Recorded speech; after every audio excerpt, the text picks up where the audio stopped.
বন্ধুরা, বিরাটির রথযাত্রা উপলক্ষে বেশ কিছু ব্লগ তোমরা অলরেডি দেখেছো আমার ব্লগে। তো সেক্ষেত্রে এই হচ্ছে বিরাটির রথ। দেখতেই পাচ্ছ কি সুন্দর সোনার রথের মতো তা তৈরি হয়েছে।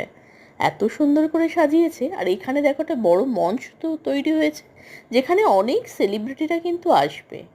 এই হচ্ছে সোনার রথের মতো দেখতে লাগছে না?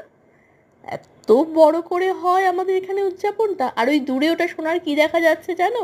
ওটা কিন্তু যেই প্রতিষ্ঠান থেকে হচ্ছে, সেখানে এই শববাহী গাড়িটা কালকে দেওয়া হবে। সেটাকেও কিন্তু সোনার তরীর মতো করে সাজিয়েছে, অসম্ভব সুন্দর করে লাগছে ব্যাপারটা। আর বিরাটি মোড় অবধি কিন্তু হবে এই রথযাত্রাটা, বিরাটি বণিক মোড় থেকে শুরু করে। আর এই রাস্তাটা পুরোটাই এত সুন্দর আলপনা করে সাজিয়েছে, কিছুটা বোধহয় তোমরা দেখতেও পাচ্ছ আলপনাগুলো। অসম্ভব ভালো লাগছে। যারা যারা আসবে মনে করছো, অবশ্যই এসো, সবাইকে আমন্ত্রণ রইল। ভালো লাগলে একটু লাইক কমেন্ট শেয়ার করে দিও। টাটা।